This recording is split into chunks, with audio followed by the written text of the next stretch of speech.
ओम शांति। आज का हमारा श्लोक है पहले अध्याय का 27वां श्लोक।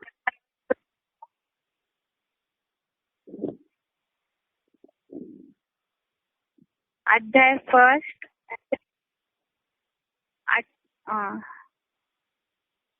आज का हमारा श्लोक है पहले अध्याय का 28 और 29वां श्लोक। अध्याय फर्स्ट, श्लोक नंबर 28, 29। श्लोक बता रहे एक बार। अर्जुन उवाच दृष्ट्वा इमं स्वजनं कृष्ण युयुत्सुम समुपस्थितं सीदन्ति मम गात्राणि मुखं च परिशुष्यति वेपतुच्च शरीरे मे रोमहर्षश्च जायते। दोबारा बता रहे श्लोक। अर्जुन उवाच दृष्ट्वा इमं स्वजनं कृष्ण युयुत्सम समुपस्थितं सीदन्ति मम गात्राणि मुखं च परिशुष्यति वेपतुच्च शरीरे मे रोमहर्षश्च जायते। एक बार इसका संधि विच्छेद देखते हैं।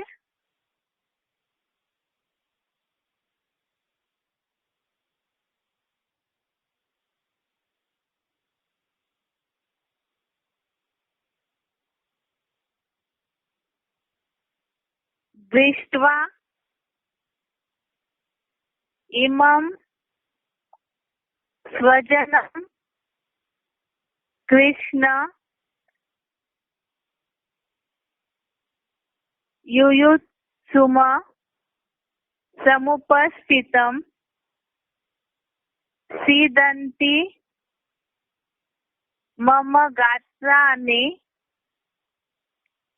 मुखं च परिशुष्यति वेपतु च शरीरे मे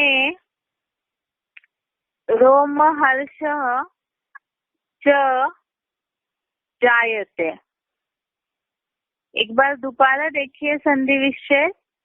दृष्ट्वा इमं स्वजनं कृष्ण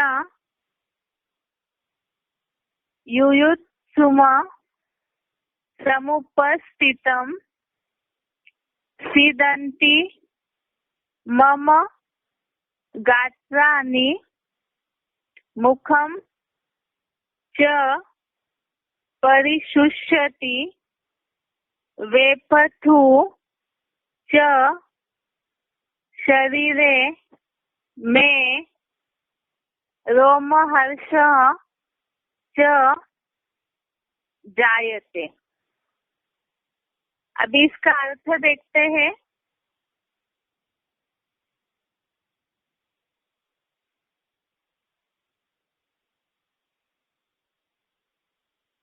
श्लोक के शुरू में ही लिखा हुआ है अर्जुन उवाच, अर्थात अर्जुन ने शिव बाबा से बोला, भगवान से बोला है।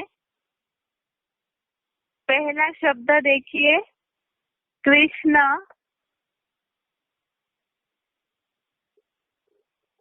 अर्थात हे आकर्षण मूर्त।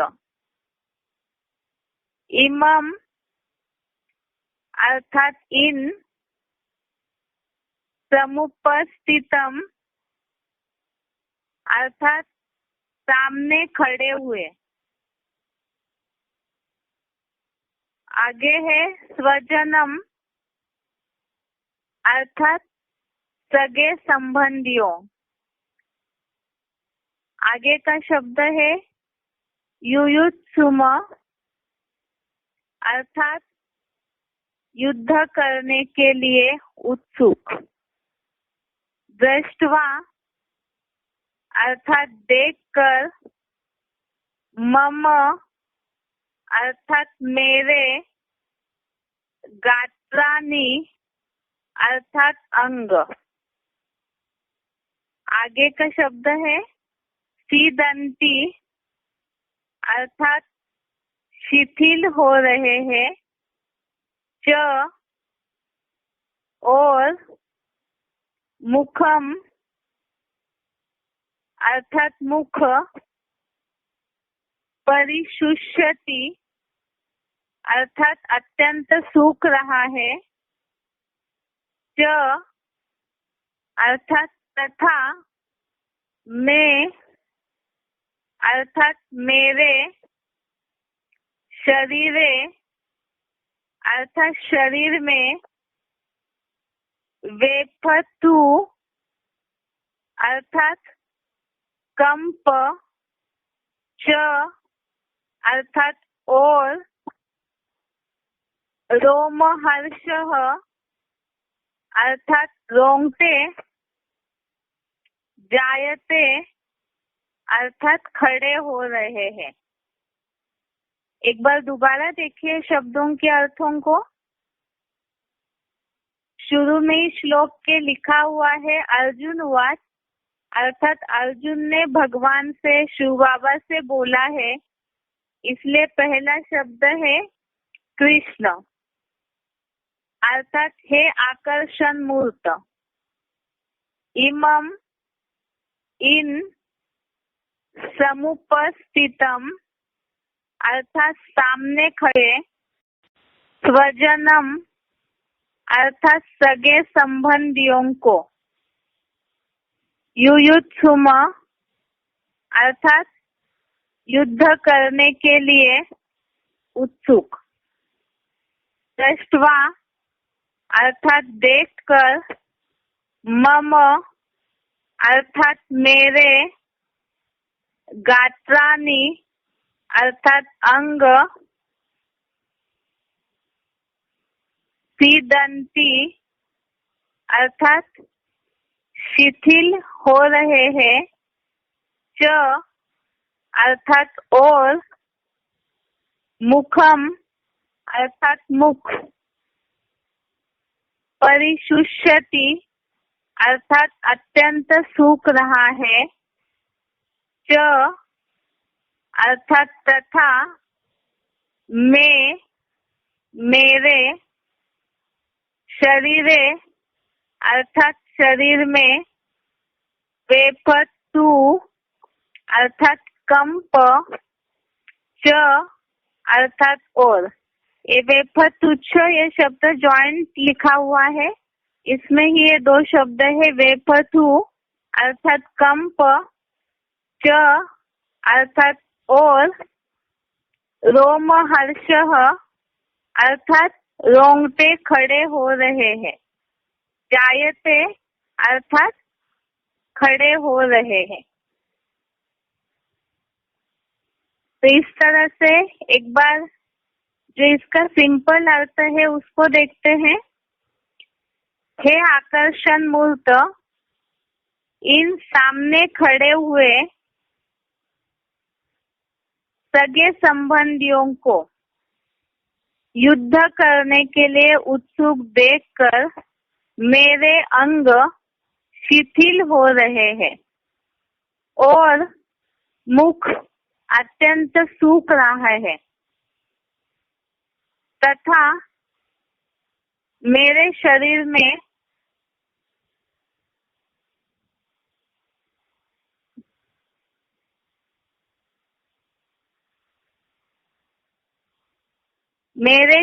में कंप और रोंगटे खड़े हो रहे हैं। तो अर्जुन ने ये बात शिव बाबा से बोली है कि हे आकर्षण मूर्त शिव बाबा, इन सामने खड़े हुए, अर्थात अभी तक हम जो वर्णन इतने दिनों से देखते आए हैं, कि अर्जुन का रथ जब शिव बाबा ने मुकर्रर शरीर रूपी रथ को युद्ध भूमि में कौरव और पांडव दोनों सेनाओं के बीच में ला करके खड़ा किया, तो अर्जुन ने दोनों सेनाओं को देख करके, जो कल के श्लोक में हमने देखा कि वो सारे संगी सगे संबंधी जो धर्म युद्ध के लिए खड़े हैं युद्ध भूमि में, उन सबका निरीक्षण करने के बाद मोह के कारण और सबके ऊपर दया आकर के उनका जो विनाश सामने खड़ा है, उस विनाश के लिए सोच करके, विनाश की स्मृति से अर्जुन को दुख हो रहा है और उस दुख में उन्होंने शिव बाबा से ये बात बोली है। जो श्लोक अभी हम पढ़ रहे हैं तो उसमें वो बात बोली है कि हे आकर्षण मूल शिव बाबा, इन सामने खड़े हुए सगे संबंधियों को युद्ध करने के लिए उत्सुक देखकर मेरे अंग शिथिल हो रहे हैं और शिथिल अर्थात शांत होना, ठंडे हो जाना इस भाव से, और मुख अत्यंत सूख रहा है तथा मेरे शरीर में कंप और रोंगटे खड़े हो रहे हैं।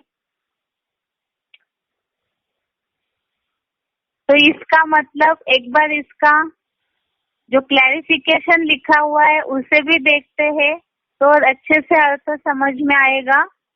इन सामने खड़े हुए दैहिक सगे संबंधियों को, अर्थात जो बोला जाता है देह के संबंधी, देह के पदार्थ, उसमें इन सामने खड़े हुए दैहिक सगे संबंधियों को मन माना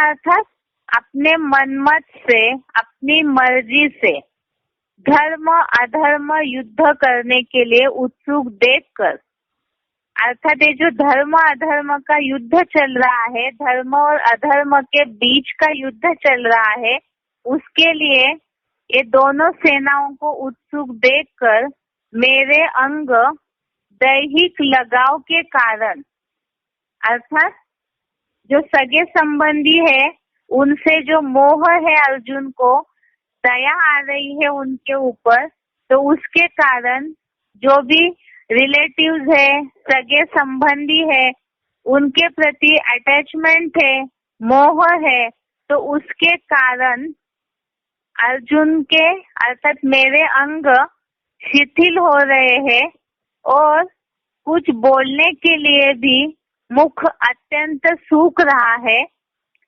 तथा निराशा से मेरे सारे शरीर में कंप और रोंगटे खड़े हो रहे हैं, जैसे आत्मबल पूरा ही क्षीण हो गया है। तो ये जो बोला कि उनको, अर्जुन को जो दया आ रही है अपने सगे संबंधियों के प्रति, तो उसके कारण उनकी जो मानसिक स्थिति हुई है उसका वर्णन इस श्लोक में दिया है कि युद्ध के लिए जो सामने उत्सुकता से खड़े हैं उनका विनाश अर्जुन को सामने दिख रहा है, तो उसके कारण वो सारे ही युद्ध में शरीर छोड़ देंगे, मर जाएंगे, इस भाव से दैहिक लगाव के कारण मेरे पूरे अंग शिथिल हो रहे।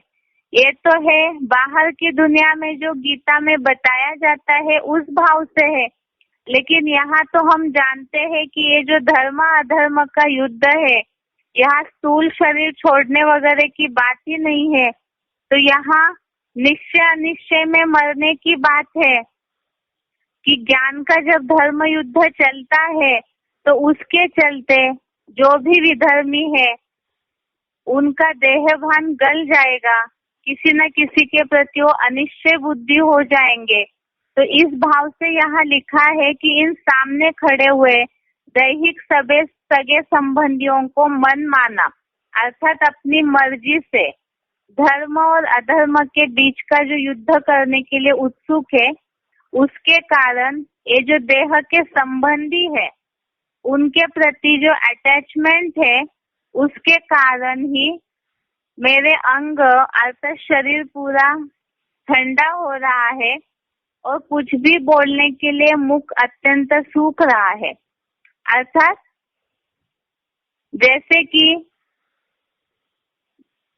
ज्ञान में चलते चलते ऐसे हो जाता है कईयों को कि बहुत से लोगों के सगे संबंधी ज्ञान में चलते समय जो भी नियम धारणा है उस पे चलने नहीं देते हैं, तो उसके चलते जब उनको छोड़ने की बात आती है या तो कई बार ऐसे होता है कि वो सगे संबंधी टूट जाते हैं, उनसे रिलेशन टूट जाता है, तो देह के संबंधियों से तो सभी को अटैचमेंट होता ही है। तो ऐसे समय जो भी नंबरवार पुरुषार्थी अर्जुन है उनकी इस तरह से स्थिति हो जाती है और यही स्थिति यहाँ बोली है कि कुछ भी बोलने के लिए मुख भी अत्यंत सूख रहा है निराशा से, अर्थात डिस्टर्ब होने के कारण, दुखी होने के कारण मेरे सारे शरीर में कंप होना, अर्थात जैसे कि बहुत ज्यादा टेंशन हो जाता है, बहुत ज्यादा व्यक्ति सोचने लगता है तो शरीर कांपने लगता है, तो शरीर में कंप और रोंगटे खड़े हो रहे हैं, जैसे आत्मबल पूरा ही क्षीण हो गया है। अर्थात जब आत्मबल तभी क्षीण होता है जब देह के संबंधी, देह के पदार्थों के प्रति बहुत ज्यादा अटैचमेंट है, तो अटैचमेंट जब टूटने की बात आती है, आत्मिक स्थिति नहीं है, तो उसी समय ही देहभान से रिलेटेड कोई भी बात छोड़ने की बात आती है तो आत्मबल पूरा ही क्षीण हो जाता है। इसी हिसाब से यहाँ ये श्लोक बताया हुआ है कि युद्ध भूमि की हालत देख करके, अर्थात गीता का सबसे खास श्लोक 18वें अध्याय में बताया जाता है, नष्टो मोहा स्मृति लब्धा। ये जो युद्ध चल रहा है धर्म अधर्म का, सत्य असत्य का, या जो भी विदेशी विधर्मी उनके विधर्मी पने के संस्कारों को तोड़ने के लिए, मूल स्वरूप में स्थित कराने के लिए, या तो जो भी जिन देहधारी धर्म गुरुओं के प्रति निश्चय बुद्धि है तो उन सबको उनसे मरने के लिए जब ये स्थिति आ जाती है तो उस समय के लिए बोला हुआ है कि आत्मबल जो है वो पूरा क्षीण हो जाता है। तो अगर आत्मिक स्थिति में है, नष्ट मोहा की पूरी स्थिति में टिके हुए हैं तो ये हालत नहीं होगी, लेकिन जन्म जन्मांतर जिनके साथ जो हिसाब किताब बंधा हुआ है तो वो हिसाब किताब की रील पूरी चुक तो नहीं हुई है और ज्ञान अगर बुद्धि में बैठ रहा है तो उस समय देहभान के कारण ये स्थिति हो जाती है। अर्जुन उस समय अपनी स्थिति में स्थित नहीं हुए हैं, तो इसीलिए लिखा हुआ है कि आत्मबल पूरा क्षीण हो गया है। तो ये सारे ही नंबरवार जो भी पुरुषार्थी अर्जुन है, ज्ञान का अर्जन कर रहे हैं, उनके लिए ये बात बताई हुई है। एक बार दोबारा इस अर्थ को पढ़ते हैं। हे आकर्षण मूर्त शिव बाबा, इन सामने खड़े हुए दैहिक अर्थात देह के सगे संबंधी अर्थात जिनसे खून का रिश्ता है, ब्लड रिलेशन है, तो ऐसे जो भी सगे संबंधी है तो उनसे ज्यादा स्नेह होता है, और ऐसे ही जब अपनी मर्जी से इस धर्म में चलने के लिए, ज्ञान में चलने के लिए जब विरोध करने लगते हैं तो उस समय नष्ट मोह की जो परीक्षा होती है उसके लिए बताया जा रहा है कि धर्म अधर्म युद्ध करने के लिए उत्सुक देखकर मेरे अंग दैहिक लगाव के कारण पूरे ही शिथिल हो रहे और कुछ बोलने के लिए मुख अत्यंत सूख रहा है तथा निराशा से मेरे सारे शरीर में कंप और रोंगटे खड़े हो रहे हैं, जैसे आत्मबल पूरा ही क्षीण हो गया है। ये है आज का श्लोक। एक बार इसका उच्चारण सुनते हैं।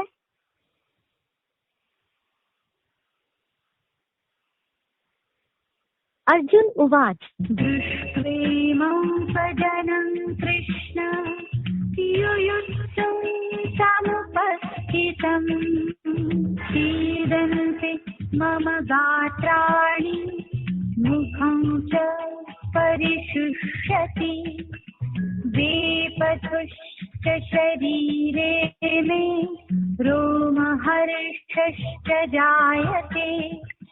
अर्जुन ने बोला, हे आकर्षण मूर्त शिव बाबा, इन सामने खड़े हुए दैहिक सगे संबंधियों को मनमाना धर्म अधर्म युद्ध करने के लिए उत्सुक देखकर मेरे अंग दैहिक लगाव के कारण पूरे ही शिथिल हो रहे हैं और कुछ बोलने लिए भी मुख अत्यंत सूख रहा है तथा निराशा से मेरे सारे शरीर में कंप और रोंगटे खड़े हो रहे हैं, जैसे आत्मबल पूरा ही क्षीण हो गया है।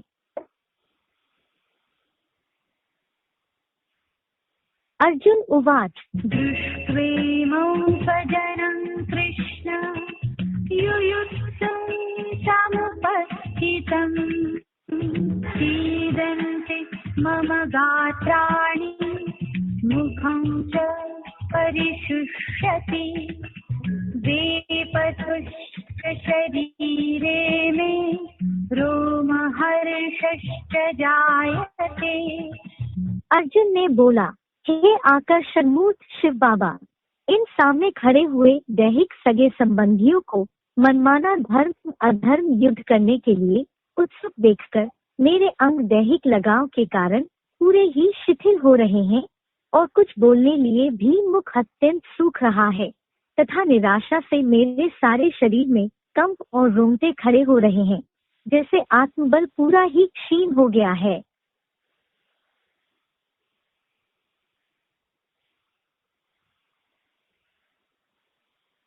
ये आज का श्लोक हो गया।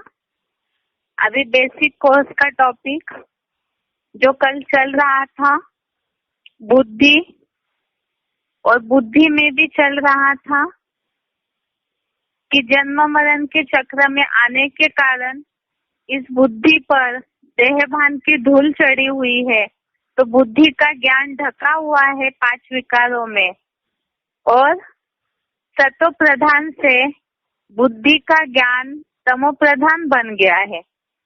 इसीलिए बुद्धि भी सात्विक बुद्धि से तमो प्रधान बन गई है। लेकिन ये जो 3 प्रकार की बुद्धि है, सात्विक, राजसी और तामसी बुद्धि, इसकी व्याख्या समझना, इसकी डेफिनेशन समझना जरूरी है।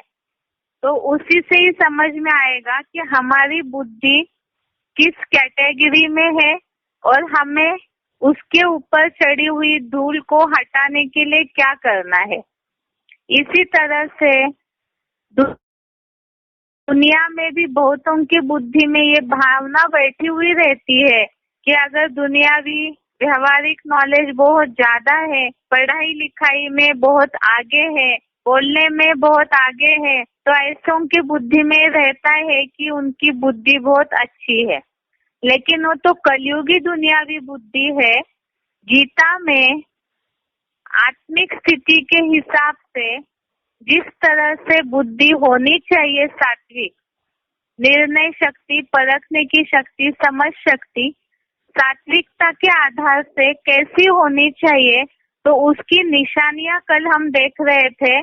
श्लोक नंबर है 18 का 30वां श्लोक, अध्याय 18, श्लोक नंबर 30, अध्याय 18, श्लोक नंबर 30, जिसमें हमने कल श्लोक देखा था, प्रवृत्तिम च निवृत्तिम च कार्याकारे भयाभये बंधम मोक्षम च या वेत्ति बुद्धि ही सा पार्थ सात्विकी।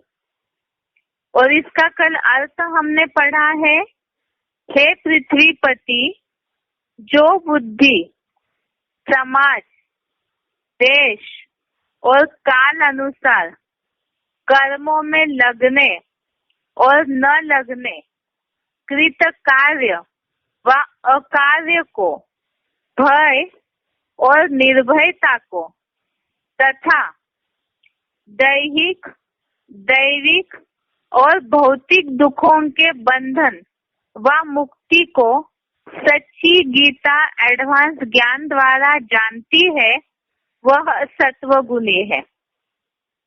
इसमें कल हमने देखा था कि समाज, देश और काल अनुसार कर्मों में लगने और न लगने के उदाहरण, कि समाज के जो भी नियम है उसे कहाँ तक फॉलो करना है, कहाँ तक नहीं करना है, अर्थात उसके लिए श्रीमत जो बुद्धि देने वाले श्रेष्ठ से श्रेष्ठ है शिव बाबा, परमात्मा जो बुद्धिमानों की बुद्धि है, उन्होंने इसके बारे में तो सारे श्रीमत दिया हुआ है कि समाज, देश और काल अनुसार कौन सा कर्म करना चाहिए, कौन सा नहीं करना चाहिए। तो उसका नॉलेज, उसका ज्ञान, उसकी समझ होनी चाहिए। उसके कल कुछ उदाहरण भी बताए थे कि जैसे मुरलियों में बताया जाता है कि गवर्नमेंट के जो नियम है उसे तोड़ना नहीं है। दूसरा, कृत कार्य व अकार्य को ये भी समझना है कि किस कार्य के लिए, करने योग्य कार्य अर्थात किस कार्य के लिए अनुमति दी हुई है, वह अकार्य कौन सा कार्य करने योग्य नहीं है। तो इसकी भी समझ होगी सात्विक बुद्धि वालों को। और साथ में भय और निर्भयता, इसके लिए भी बताया था कि कहाँ डरना चाहिए, कहाँ नहीं डरना चाहिए। आत्माओं का रिगार्ड रखना है, इसका मतलब वो भय नहीं कहा जाता है, लेकिन भय, पाप से भय होना चाहिए, धर्मराज के प्रति भय होना चाहिए। निर्भयता में ज्ञान सुनाने में निर्भय होकर के ज्ञान सुनाना है। ऐसे ही उदाहरण बताए थे कि मुरलियों से ढूंढने हैं कि समाज, देश, काल अनुसार कब कर्म में लगना है, कौन सा नहीं लगना है, उसके लिए क्या श्रीमत है।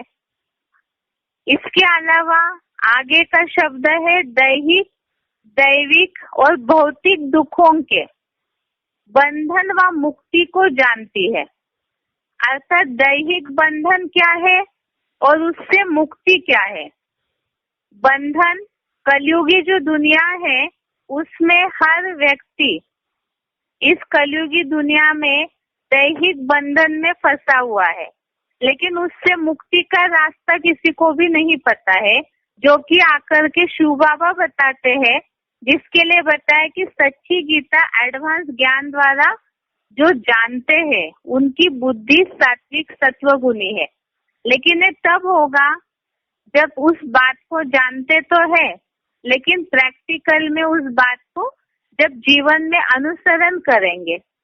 मुरलियों में सुना होगा सभी ने कि मुरली में बोला है ईश्वरीय ज्ञान का प्रूफ है प्रैक्टिकल लाइफ। तो अभी इसे समझना है कि दैहिक बंधन क्या है। ज्यादातर मुरलियों में जहाँ भी देह, शरीर की बात आती है तो उससे और चीजें जुड़ी हुई बोली जाती है। देह, देह के साथ देह के संबंधी, देह के पदार्थ, तो ये तीनों चीजें जुड़ी हुई रहती है और यही है दैहिक बंधन।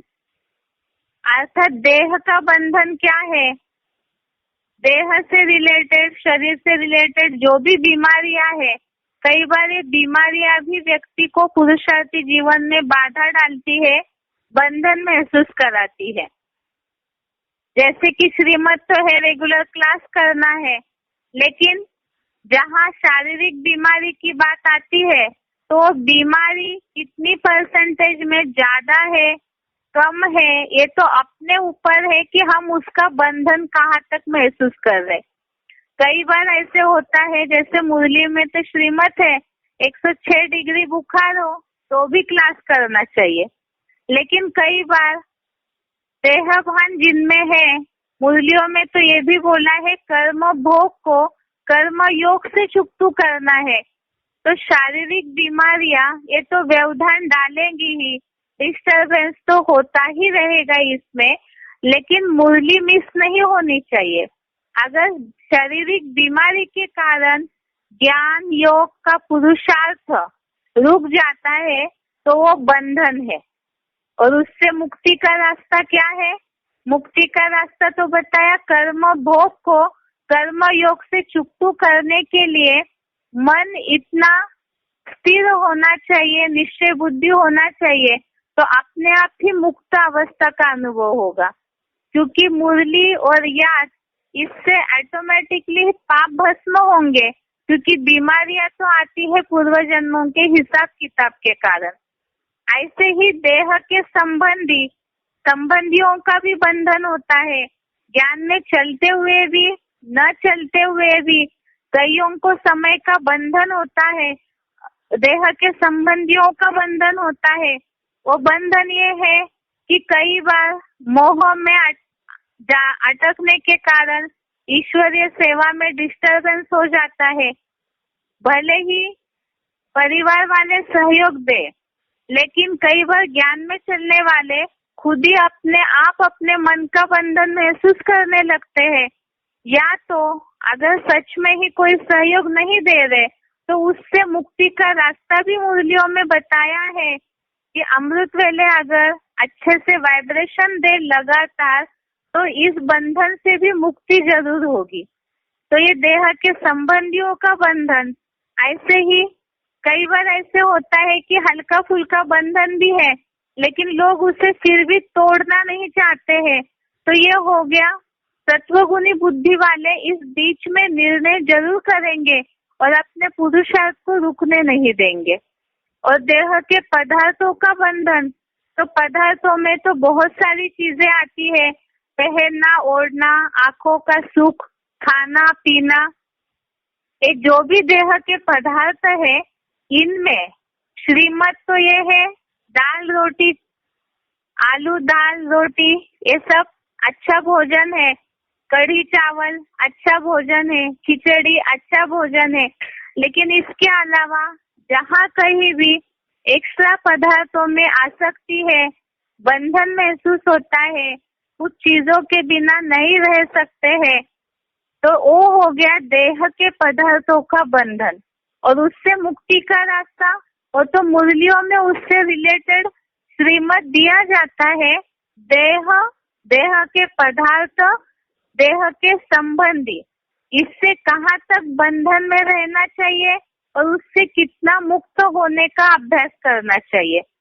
जैसे बोला हुआ है, लौकिक दुनिया में रहते हुए तोड़ निभानी है, लेकिन मन बुद्धि से उपराम रहना है। क्योंकि सभी को ये बात बताई है, मुरलियों में तो ये बोला है कि सबके लिए तो एक ही रास्ता है, हाथी तो एक ही है, सबको शिव बाबा के घर में ही पहुंचना है।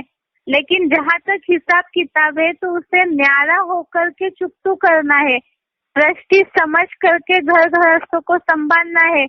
अगर वैसे नहीं हो रहा है, इसका मतलब तत्वगुणी बुद्धि नहीं है, उसमें बंधन अनुभव कर रहे हैं, खुद बंधे हुए हैं।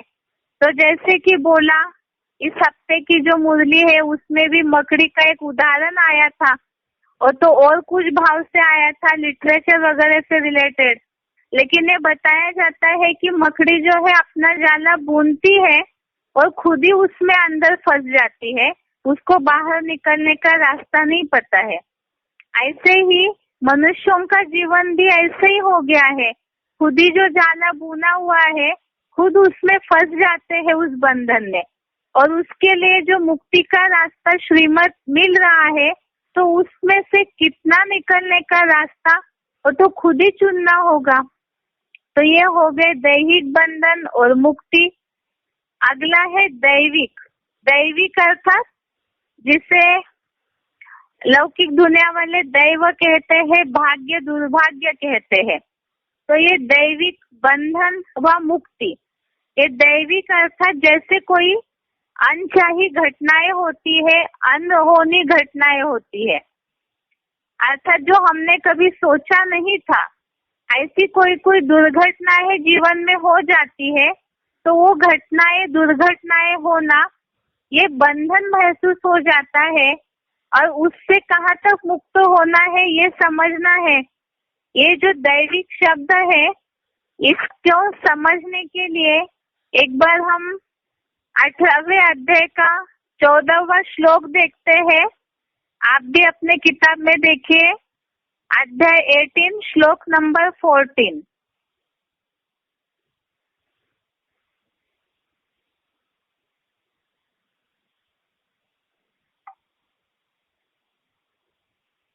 इसमें श्लोक देखिए एक बार। अधिष्ठानम तथा कर्ता करणम च पृथक विधम विविधाश्च पृथक चेष्टा दैवम चैव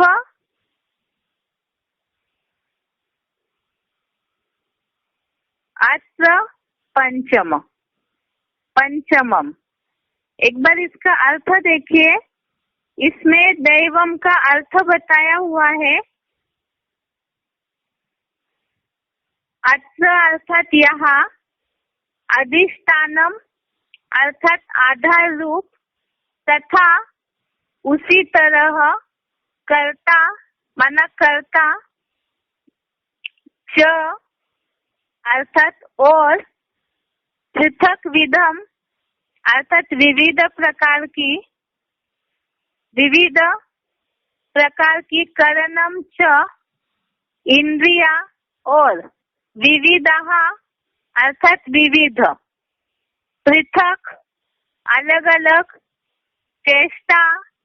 चेष्टाएं, च और, पंचम पांचवा। तो ये पांचवा जो दैवम लिखा हुआ है वो लिखा हुआ है भाग्य, और उसके आगे ब्रैकेट में लिखा है अदृष्ट भाग्य ही मुख्य कारण है। इसका अर्थ एक बार अभी देखिए।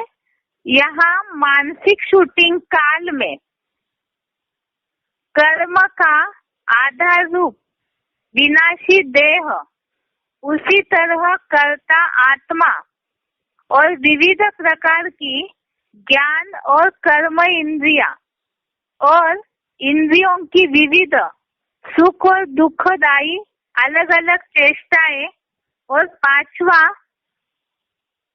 अदृष्ट भाग्य ही मुख्य कारण है।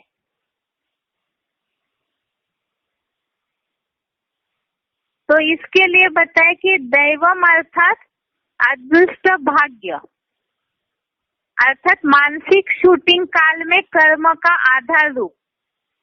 ये कर्म का आधार रूप में ये जो ज्ञानेंद्रिया, कर्मेंद्रिया आदि जो भी बातें बताइए, उसमें एक है अदृष्ट भाग्य।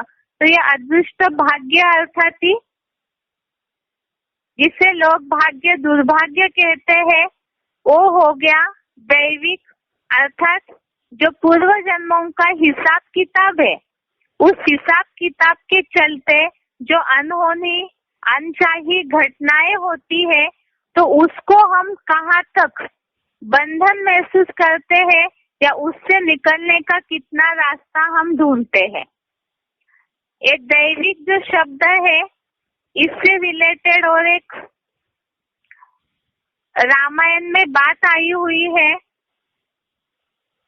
जिसके लिए अगर किसी ने वेबसाइट में आर्टिकल देखे होंगे, टीवीकेस के वेबसाइट में, तो रामनवमी का आर्टिकल डाला हुआ है। आप उसे एक बार देखिएगा, या तो अपने मधुबन में उसे मिलेगा। उसमें एक वाक्य आया हुआ है, जिस राम राज्य का गायन है, जहाँ दैहिक दैविक भौतिक तापा राम राज्य काहू नहीं व्यापा, अर्थात जहाँ न देह का दुख होता है, न भाग्य का दुर्भाग्य होता है। दैहिक अर्थात न देह का दुख होता है, दैविक अर्थात न भाग्य का दुर्भाग्य होता है। भौतिक तापा अर्थात भौतिक तापा माने न हवा जोर से चलती है, न भूकंप आते हैं। ये तो राम राज्य का यहाँ वर्णन बताने में ये बातें बताई है कि राम राज्य में दैहिक दैविक भौतिक तापा, इस तरह से कोई भी दुखदायी घटनाएं नहीं होती है। तो यहाँ दैविक अर्थात ये भाव आया है इसमें कि न भाग्य न दुर्भाग्य होता है। तो ये हो गया दैविक शब्द का अर्थ। तो इसमें अर्थात जो अनचाही घटनाओं के कारण भाग्य या दुर्भाग्य होता है, तो उसमें व्यक्ति फंसेंगे नहीं, अर्थात उसका बंधन महसूस नहीं करेंगे। तो वो तो बताया पूर्व जन्मों के हिसाब किताब को याद से काट करके आगे बढ़ना है, रुकना नहीं है। आगे का है भौतिक दुखों के बंधन व मुक्ति को। अब भौतिक दुख क्या है? भौतिक अर्थात ये जो पंच तत्वों से बनी हुई प्रकृति है, जो अभी अभी पढ़ा था कि भौतिक दुनिया के जो भी ताप है, अर्थात सर्दी, गर्मी, बारिश, ये तीनों मौसम, या तो जो दिन रात होते हैं, उसके अलावा जो भी प्राकृतिक आपदाएं हैं, भूकंप आदि, तो ये सबके कारण भी मनुष्य दुखी परेशान होते रहता है।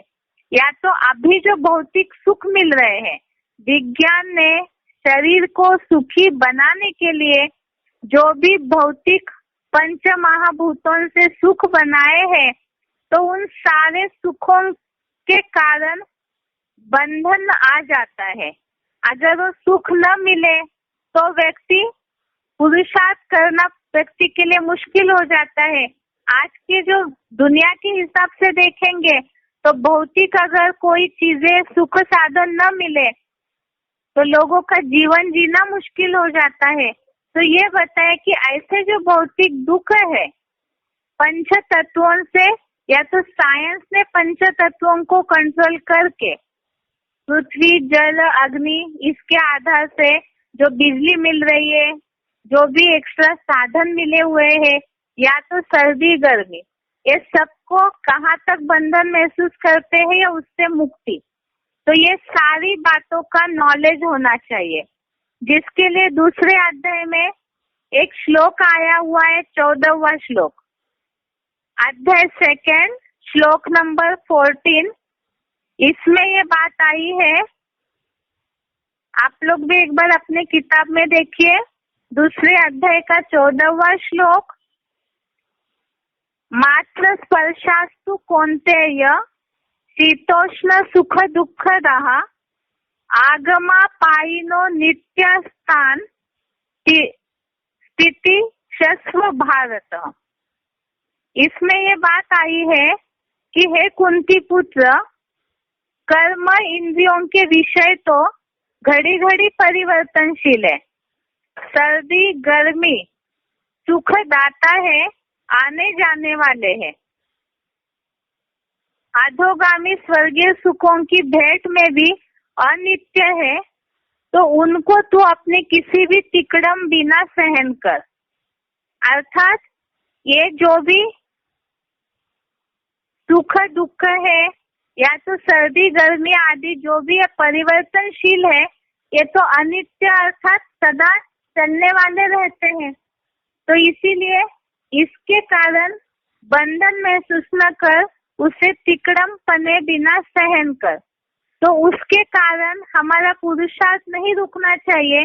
मनुष्य का जीवन इन भौतिक दुखों के कारण अगर बंधन में आ जाता है तो मनुष्य कभी भी सुखी नहीं हो सकता है, और सात्विक बुद्धि वाला इन सारे बंधनों को और उससे मुक्ति के रास्ते को जानता है। तो इस तरह से ये 18वें अध्याय का 30वां श्लोक हो गया, सात्विक बुद्धि वालों की निशानियां और उसके उदाहरण बताए हुए हैं। अभी आगे देखते हैं राजसी बुद्धि। राजसी बुद्धि वाले जो है उनकी निशानियां 18वें अध्याय का ही अगला ही श्लोक है, 31वां श्लोक, अध्याय 18 श्लोक नंबर 31। एक बार उसे देखिए श्लोक को। यया धर्मम अधर्मम च कार्यम च अकार्यम एव च अयथावत् प्रजानाति बुद्धि सा पार्थ राजसी। एक बार दोबारा श्लोक देखिए। यया धर्मम अधर्मम च कार्यम च अकार्यम एव च अयथावत् प्रजानाति बुद्धि ही सा पार्थ राजसी। अभी इसका अर्थ देखिए एक बार। पार्थ अर्थात हे पृथ्वीराज, यया जिससे, धर्मम धर्म, च अर्थात और, अधर्मम अर्थात अधर्म, च अर्थात और, कार्यम अर्थात कर्तव्य, च कार्यम अथवा अकर्तव्य को भी, एवाय एवा यथावत अर्थात गलत ढंग से, प्रजानाति जान पाती है, सा वह, राजसी राजसी बुद्धि ही बुद्धि है। अभी इसका अर्थ है, हे पृथ्वीराज, जिससे धर्म और अधर्म को और कर्तव्य अथवा अकर्तव्य को भी गलत ढंग से जान पाती है, वह राजसी बुद्धि है। तो यहाँ बात आई है राजसी बुद्धि वाले अर्थात रजो प्रधान, और रजो प्रधानता द्वापर युग से शुरू हो जाती है। तो इससे ही जो एक सत्य सनातन धर्म है उससे नीचे उतरकर द्वापर से जब अलग अलग धर्मों की स्थापना की शुरुआत हो जाती है, वैसे ही कालक्रम अनुसार धीरे धीरे सीढ़ी उतरते उतरते जैसे जैसे धर्म स्थापन होने लगे, उनका संग का रंग चढ़ने लगा, तो वैसे वैसे सात्विक बुद्धि से राजसी बुद्धि होने लगी। और यहाँ राजसी बुद्धि की निशानियां बताई है, जिससे धर्म और अधर्म को अर्थात कौन सी धारणा है, कौन सा सत्य धर्म है, अधर्म अर्थात जहाँ धारणाएं नहीं है, जहाँ झूठ पनपता है, तो सत्य असत्य या धर्म अधर्म को, कर्तव्य अथवा अकर्तव्य को, अर्थात मनुष्य जीवन में जो मनुष्य के अनिवार्य कर्तव्य है, अर्थात जो उनकी जिम्मेवारियां हैं, तो वो जिम्मेवारियों को समझना, उनका महत्व समझना, अथवा अकर्तव्य को भी गलत ढंग से जान पाती है। अर्थात उसके बीच का, धर्म अधर्म का, कर्तव्य और अकर्तव्य के बीच का अंतर समझ नहीं पाएंगे, गलत ढंग से उसको समझेंगे, तो वह राजसी बुद्धि है। अब यहाँ क्लैरिफिकेशन सहित अर्थ देखते हैं। हे पृथ्वीराज, जिससे धर्म और अधर्म को और समाज, देश और कालक्रम से कर्तव्य अथवा अकर्तव्य को भी कोई व्यक्ति या पदार्थ की आसक्ति के कारण गलत ढंग से ही जान पाती है, वह द्वैतवादी, द्वापर से विधर्मी और विदेशी दैत्यों की राजसी बुद्धि है। अर्थात जैसे यहाँ बताया है, द्वैतवादी द्वापर से विधर्मी और विदेशी दैत्यों की राजसी बुद्धि है। तो इसका मतलब क्या है? विदेशी और विधर्मी धर्म जब से आए, तब से सनातन धर्म की जो मूल धारणाएं हैं उसे वो नष्ट करते गए, और देह के संबंधी, देह के पदार्थों में, वो तो देहभान वाले धर्म है सारे, इसीलिए उन्होंने देह के संबंधी देह के पदार्थों के चलते जो अपने कर्मों का गलत रीति से अनुसरण किया, अत्याचार करना शुरू किया, तो उसके कारण ही राजसीपना, रजो प्रधानता आते गई, जिसके लिए उसके ऊपर लिखा हुआ है कोई व्यक्ति या पदार्थ की आसक्ति के कारण गलत ढंग से जान पाती है।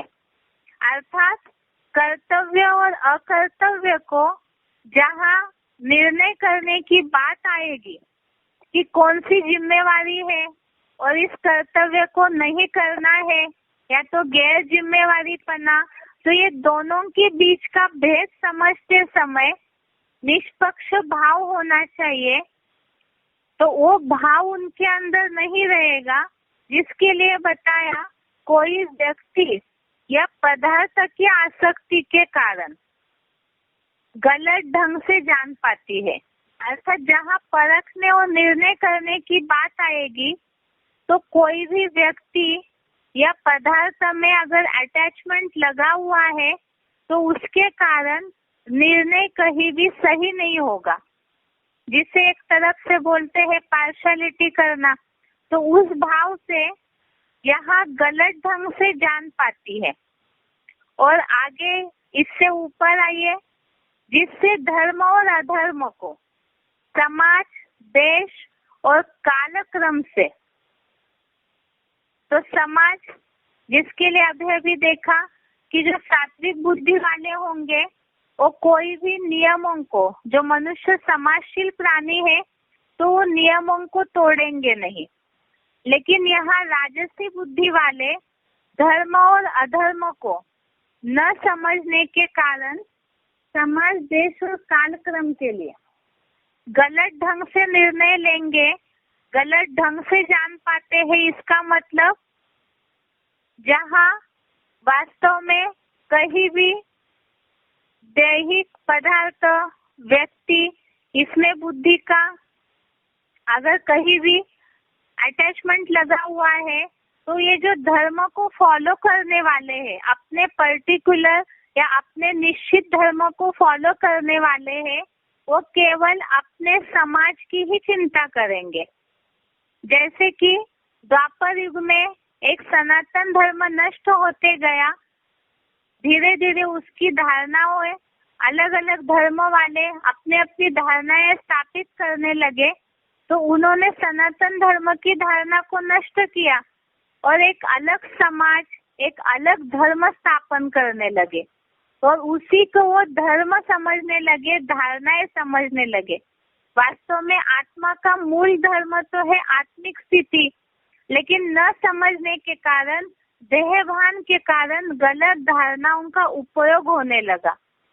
इसी तरह से देश, अर्थात अलग अलग देश, अलग अलग एरिया, ये भी धीरे धीरे बंटने लगा और कालक्रम अर्थात समय जैसे जैसे बदलता गया, काल का क्रम चालू हो गया, तो उसी आधार से एक तो धर्म अधर्म को भी गलत ढंग से समझना चालू हुआ। ऐसे ही कर्तव्य और अकर्तव्य को व्यक्ति पदार्थ की आसक्ति के कारण गलत ढंग से समझने लगे। तो ऐसी जो द्वैतवादी द्वापर से विधर्मी और विदेशियों की, दैत्यों की राजसी बुद्धि कही गई है। आज के लिए श्लोक यहाँ तक ही। कल इसके बारे में थोड़ा और उदाहरण एक दो समझेंगे और तामसी बुद्धि क्या होती है उसके बारे में समझेंगे। ओम शांति।